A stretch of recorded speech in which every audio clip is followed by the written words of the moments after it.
Hey, how's it going? Jeff Lerner here, and in this video we're going to be talking about how to become highly paid as a copywriter. And now I don't necessarily just mean writing stuff as a service or writing as something that you sell like to others as a service. I mean just writing in general, creating words that sell stuff. And even speaking, even spoken selling. I mean, even you're selling in video, you're selling on the phone.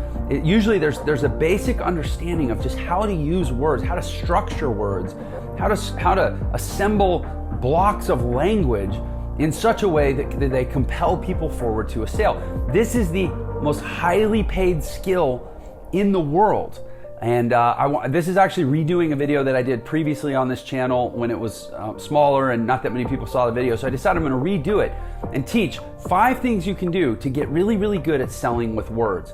And I don't care who you talk to. If you go find top entrepreneurs, top business people in sales and marketing, or really anybody who's been successful, and you say, what's the critical skill? It's going to come down to communication and the ability to move people to do business, to make a purchase with words. That said, let's talk about 5 keys to becoming a highly paid copywriter.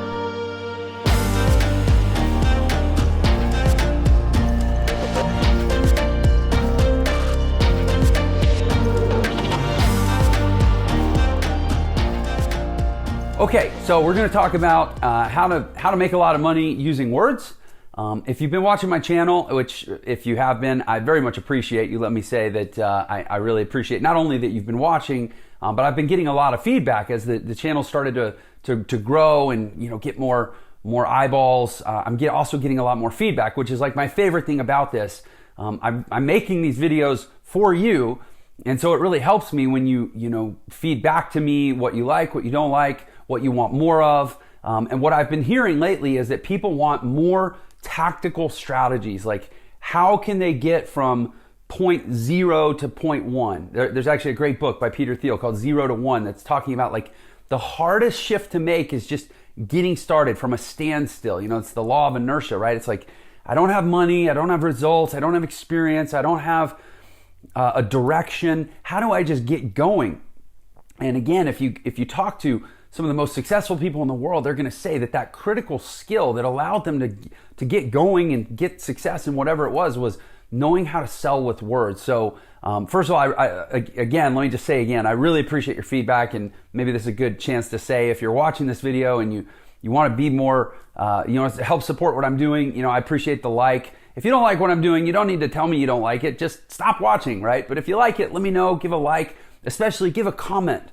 Maybe share the video, let other people know kind of what we're doing here. But most importantly for me, let me know how you feel about what I'm doing and how I can help you, how I can serve you, where I can steer the content, what direction to go in to give you the most value. So that said, now let's talk about how to start getting really good with words and using words to sell. I can tell you that from when I was 28 is kind of when I started to get a few results in online. Started online, but just in business in general, online affiliate marketing is the first place where I started to get results. And the way affiliate marketing works is they basically give you links. You sign up for these platforms. I mean, now there's different platforms than there were when I got started back in 2008. So I guess I was 29 in 2008. I said 28. I meant 2008. I was 29 years old. But anyway, when I got started, they just give you the links. They didn't and sometimes they might give you some emails or some sales copy, like a sales page you could send out or something. But it was all super generic. Like basically the thing that allowed me to do really, really well with affiliate marketing, and that, I was in a community, an affiliate marketing education community of about 40,000 people when I got started. And in 6 months, I was one of the top 5 people. And people were like, Jeff, like, how did you pull that off? The way I pulled it off was with words. It was with copywriting. I basically studied and practiced and was obsessed with using the right words, telling the right stories. And that's a big part of it. A big thing to understand is that using the right words to make sales happen is going to involve weaving some kind of a narrative, some kind of a story. You may have heard facts tell, stories sell. I cannot emphasize that point enough. I don't actually think that I'm the greatest technical copywriter in the world. I don't think I'm the greatest anything in the world, but I mean, I don't even know that I'm that good as a technical copywriter. There's a lot of people that have a lot of technique edges on me, or they, that's their study, that's their craft.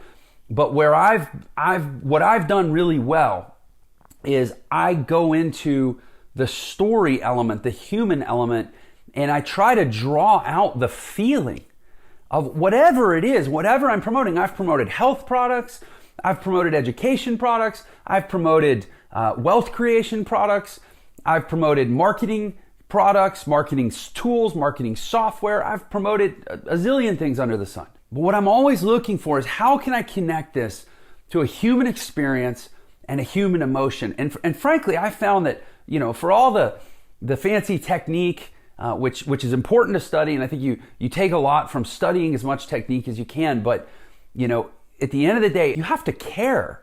You have to bleed yourself into the words. That's maybe the best way I know is when I'm typing to sell, typing a sales letter, writing a script. I've generated at this point almost $50 million in online sales. So this stuff works, but it's not like I'm going through some checklist going, did I use this magic word? Did I use this magic verb? Did I use this? Are my sentences on average 11 words long? Are my paragraphs properly spaced? I mean, again, there's technique. Technique matters. But what I'm really trying to do when I create sales copy is again, I just bleed into the words. I want to feel, I want to, and I read it through out loud with as much emotion as I can steep into it, almost like I'm acting, and it's not because I mean, nobody's watching, nobody's ever going to see it or hear it. It's because I want to make sure that the words can make me feel and that there's feeling embedded in the words. Because if there is, I know somebody else might feel something too. And when people feel something, that's when the shift happens that makes them go, this is different. This isn't like all the rest of the stuff online or all the rest of the stuff in the magazine, or this is... I like the way this feels. I simply like the fact that it feels, that I feel something, because so much of what we experience in the media now doesn't make us feel. And when it does make us feel, it's not actually connected to a business. It's when a business can make us feel something, then we will whip out our credit cards, right? That is how words sell. And so again, I'm going to talk about 5 steps and, get into some technical things you can do to develop yourself in this direction. But I want to start there by saying, pour your soul and your spirit and your emotion and your energy out into the words. And you have a better shot at building a business around that than any amount of technical checking of a list for syntax and grammar and word choice and all that.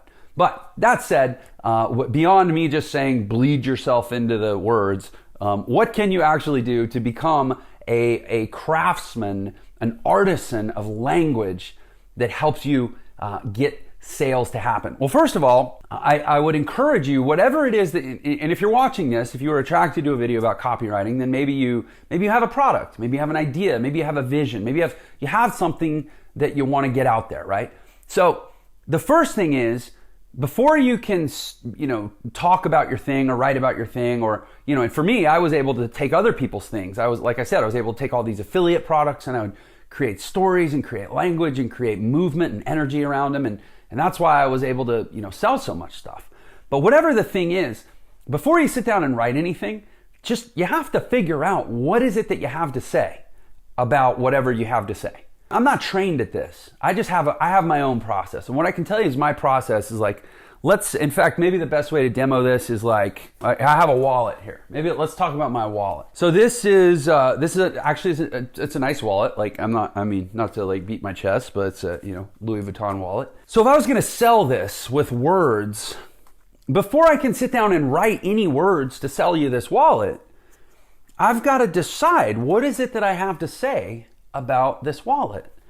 And so I wouldn't necessarily sit down by writing, and this is with a wallet. I mean, it doesn't, obviously if it's an online product, you can't put it in your hands, but you can look at it, you can think through. I like to, if I wasn't on video right now, I would get up and pace around. I like to pace around and just talk myself through. I found that free association is one of the best ways to just kind of get the marbles out of your mind and kind of lubricate the gears of your mind and get the creative wheels spinning around what do I have to say, and go for the oddball ideas. And so, I mean, again, totally unprompted, unscripted. Let me just try with the wallet.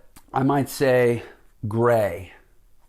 Gray is a color that usually means bleak, gloomy, dark, maybe cold. But sometimes gray is about letting everything around it have the spotlight. Sometimes gray is about making other colors shine brighter. When you pull the Louis Vuitton gray checkered series wallet out of your pocket, which I don't know if that's what this is actually called, but you can see it has kind of gray checkered.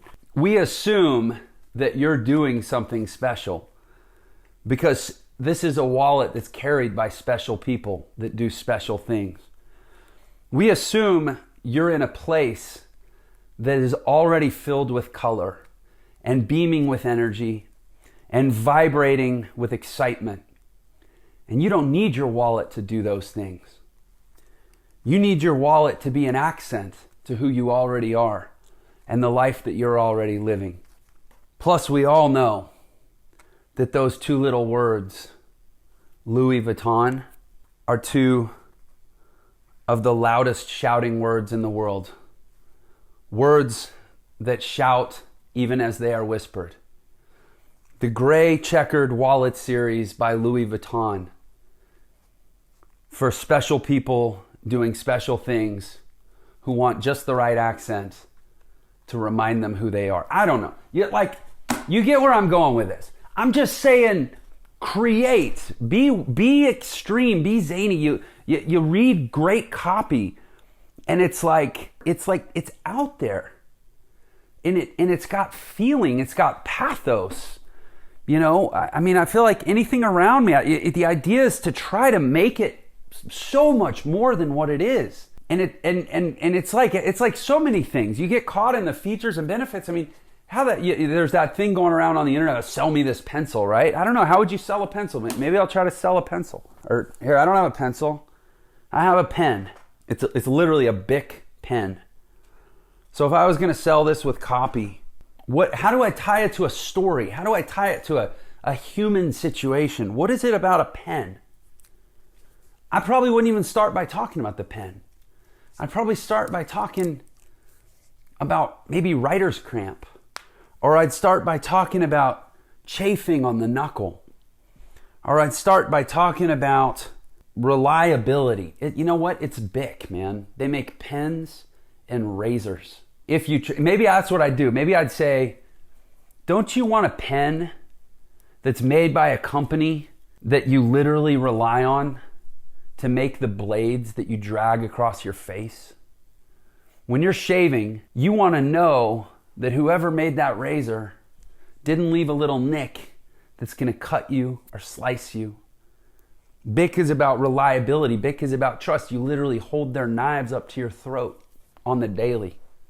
That's the company that you can trust to make a reliable writing implement for your everyday use. Or something. You get where I'm going with this. Anyway, not exactly what I planned for the video, but you know what? Making a video is kind of like writing copy. You might remember, you might come off this video and go, I don't remember what the 5 techniques were that he told me about for copywriting, but I remember that I felt something, or I thought something, or there was something about that video that was different than any other copywriting video I saw. I don't know, he made up a poem about a wallet or something. Like, that's actually good copywriting. That's how it works.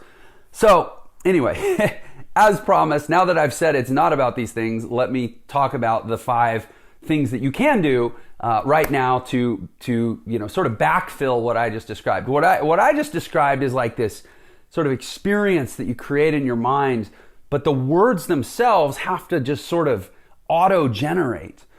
So there's things that you can do to get your linguistic mechanism in your mind working so that the words can auto-generate as you create this space for yourself, as you create this kind of zone that you can step into. So the first thing once you kind of have this idea of a direction or an angle of what you want to say about what you want to say, is to read. Read like a maniac. If you want to get good with words, you want to get good at speaking words, you want to get good at writing words, you want to get good at thinking words, even just you want to get good at defining yourself to yourself. And let's say you're having a feeling and like, well, am I pensive, or am I plaintive, or am I melancholy? Giving everything fine degrees of meaning isn't possible without the words, and you become facile with the words by reading. Read, I would say, at least a half hour a day, and honestly,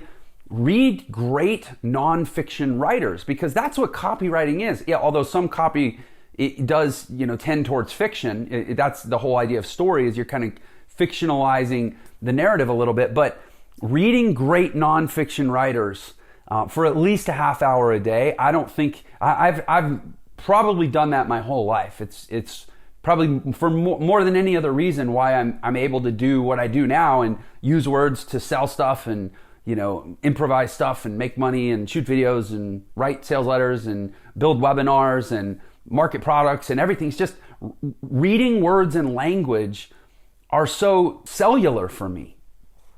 So read a half hour a day, is particularly reading good nonfiction, because, and here's why it's so powerful. We only can think our thoughts, right? You can't think my thoughts, or can you? Read my book. I actually have a book coming out. Read it and you'll be thinking my thoughts. You'll literally be inside my head, because that's how the book was written, was me documenting my thoughts.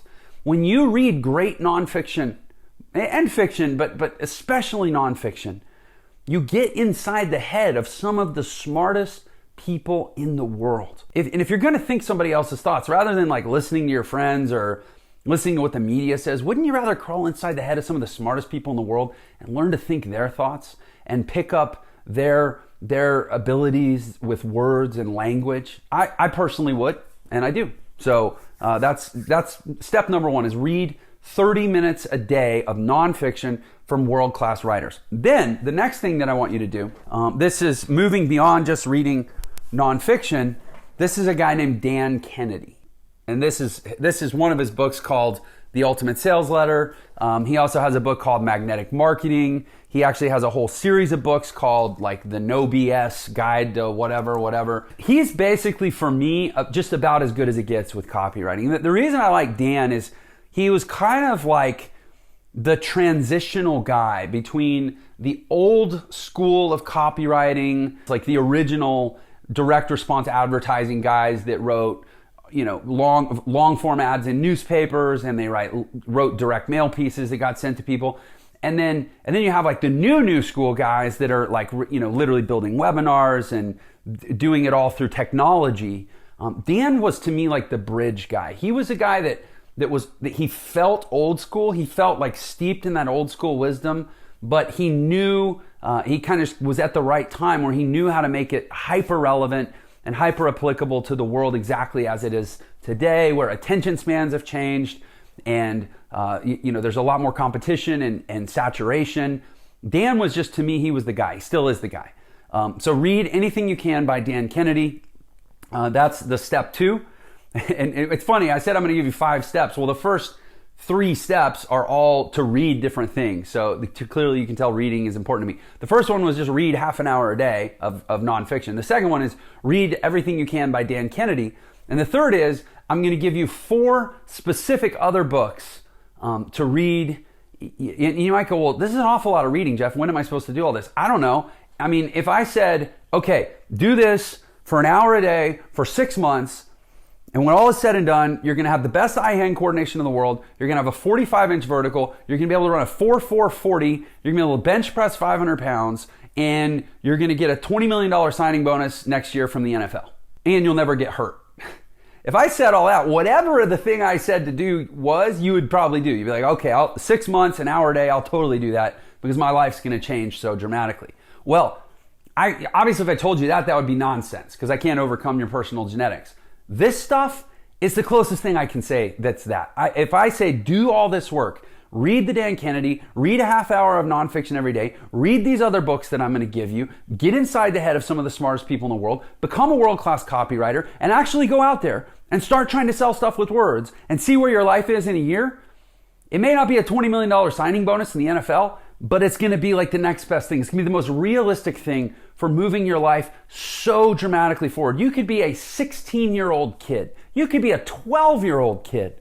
And if you could walk into a business and say, listen, man, I know I'm a kid, but give me a chance. Let me write your next ad and use my copy on the radio or in the newspaper or whatever, and your sales will go up 20%, I guarantee it. And you don't even have to pay me. You do that one time. I'm just saying, like, there's no, they'll hire you. They'll pay you. The business owner will say, okay, I'll give you 20% of all the additional sales that you generate, right? I mean, like anybody, there is no barrier to turning this skill into value. So it's worth it. Whatever I say to do it, it's worth it to go develop it. All right. So here are 4 books that you need to read in addition to Everything You Can by Dan Kennedy and everything else you can get your hands on nonfiction.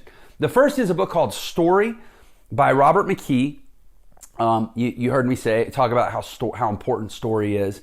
This book, Story, is going to really help you understand what makes the most compelling stories. It basically breaks apart some of the most moving, captivating stories in our entire oeuvre of Western work, Western art, Western entertainment, and says, what is it that's attracting people to these? And then how can you use that as formulas in your actual, sales copy, right? So, Story by Robert McKee, another book that I think is huge for copywriting, and I love it because of it really highlights how powerful language is in terms of like every word really matters. And it's a book called Never Split the Difference by Chris Voss. Sorry. He was the lead hostage negotiator for the FBI.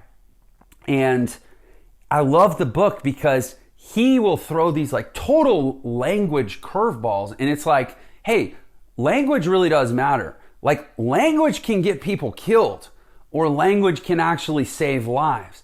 Language can escalate situations, or language can diffuse situations.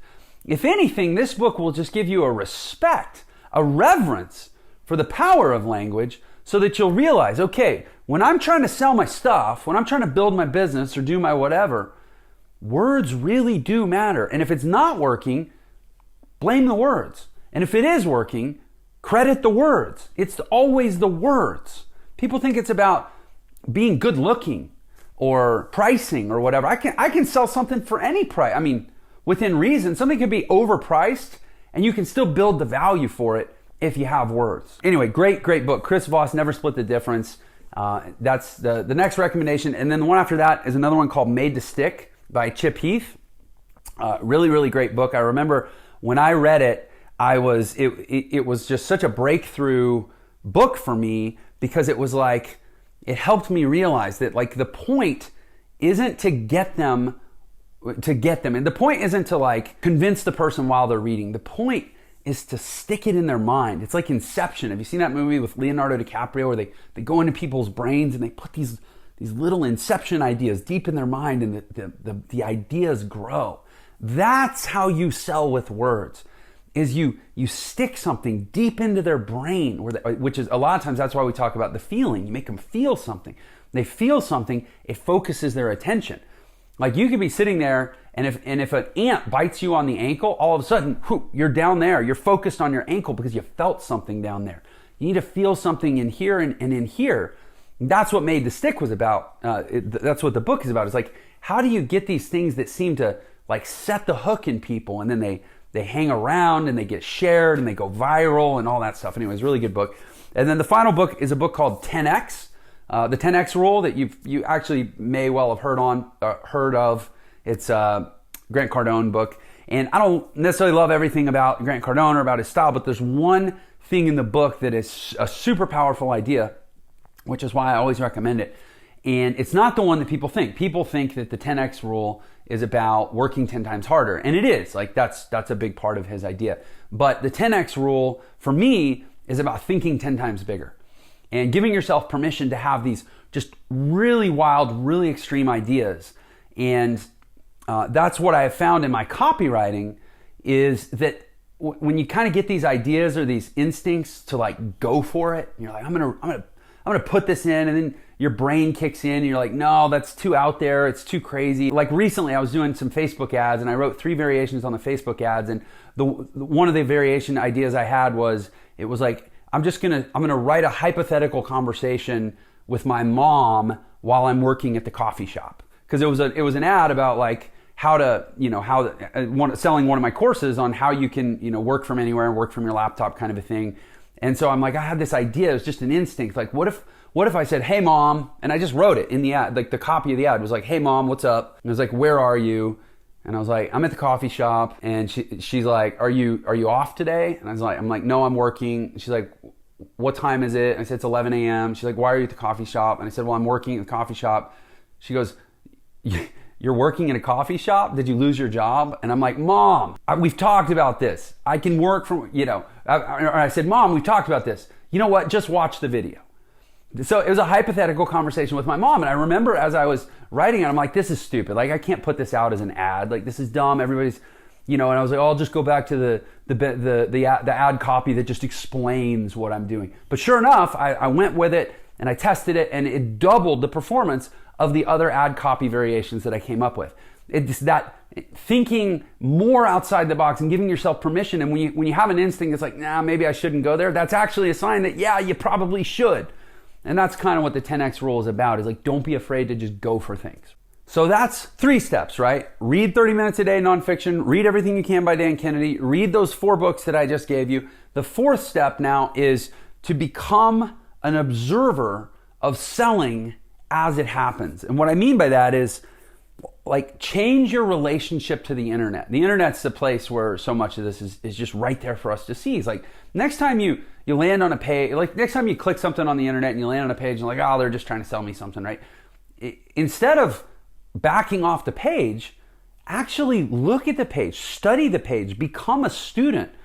Look at every time somebody tries to sell you something as an opportunity to learn and to go, well, what does attract me? What repels me?